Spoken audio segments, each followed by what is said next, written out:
В начале выпуска о страшном происшествии, которое произошло накануне поздно вечером в Ухте. Там стая собак до смерти загрызла проходящую мимо женщину. Ей было всего 46 лет. Серьезно пострадал и мужчина. Он пытался отбить от разъяренных псов ухтинку. В итоге сам был серьезно покусан. Ему едва удалось спастись, добравшись до ближайшего продуктового магазина.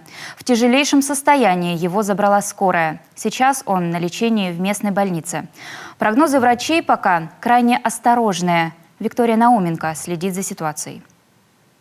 О собачьей своре, обитающей за магазином оптовой торговли на подъезде к микрорайону РМЗ, посетители самой торговой точки и сотрудники близрасположенных продуктовых баз и складов знают не понаслышке. Некоторые из них не раз лично становились очевидцами агрессии этих животных.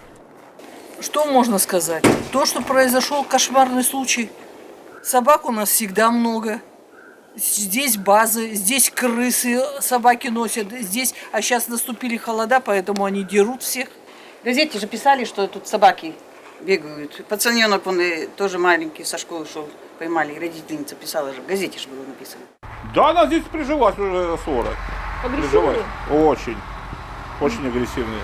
А как вы на работу ходите, ездите, страшно? А я на машине. Но в магазин без палки не ходим. Неделю назад вот девчонку задрали здесь, порвали хорошо. И недели 3, вот опять же на этом месте. Прям днем покусали и сильно покусали. Прям повалили, и вот стаи набросились, начали рвать. Не раз люди высказывали и опасения, что здесь недалеко до беды, и она случилась. Вчера в 8 часу вечера в магазин едва вполз искалеченный покусанный мужчина. Он сразу сказал, что едва отбился от стаи собак и сообщил, эти звери неподалеку загрызли женщину. Прямо за магазином продавцы и очевидцы действительно обнаружили ужасную картину – истерзанный труп на снегу. В этом месте все еще видны следы крови на снегу. Именно здесь вчера произошла трагедия. Впрочем, наступила ли смерть женщины именно от укусов собак, пока разбираются специалисты. Происшествием уже занимаются следователи. Органы Следственного комитета Российской Федерации по Коми идут процессуальную проверку.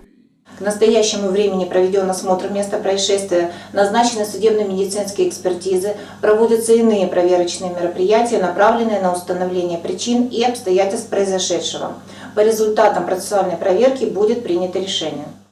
Покусанный мужчина сейчас находится в Ухтинской городской больнице в тяжелом состоянии, а родственников погибшей женщины власти города планируют разыскать и оказать всю посильную помощь. Об этом заявил мэр Ухты в ходе экстренного брифинга.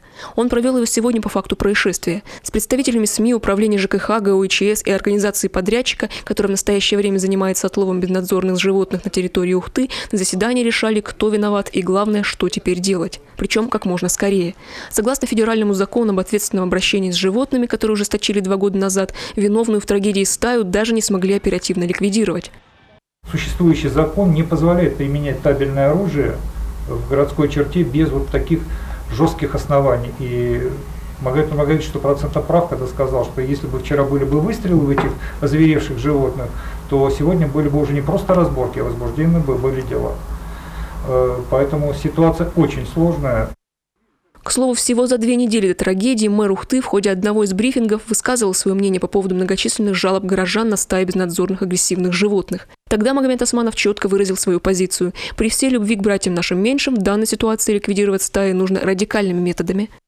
Бесхозных собак не должно быть. Они должны быть усыплены. Это моя твердая позиция.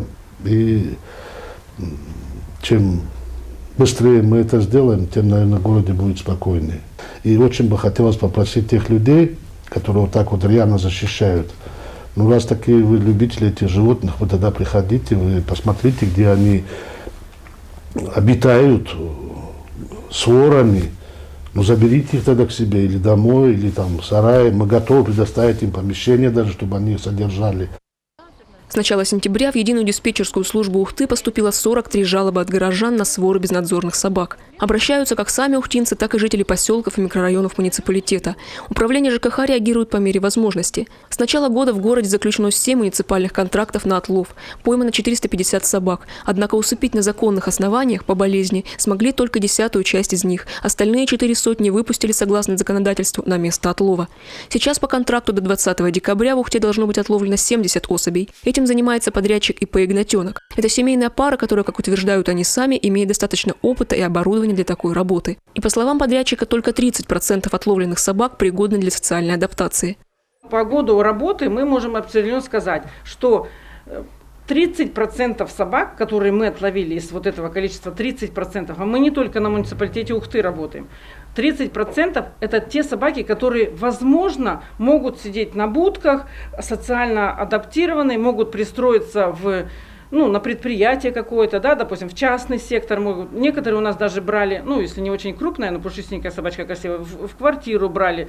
Многие собаки, им просто не нужно, чтобы их брали в семью или куда-то. Они живут в этой среде, им комфортно, они знают, как там им жить. По словам Виктории Игнатенок, решение проблемы возможно в том случае, если контракты будут заключаться с организацией, которая занимается конкретно отловом, а не содержанием и помощью. В противном случае финансы, силы и время расходуются впустую, и эффекта от отлова считанных псов нет. В мэрии же на сегодняшний день видят только один выход. Нужно как можно скорее принимать поправки в федеральный закон. Совет Ухты уже подготовил обращение в Госсовет Республики. Как известно, проблема с безнадзорными стаями существует не только в этом городе. И сейчас ухтинские власти и народные избранники как никогда надеются на поддержку других муниципалитетов и скорейшее рассмотрение предложения на федеральном уровне.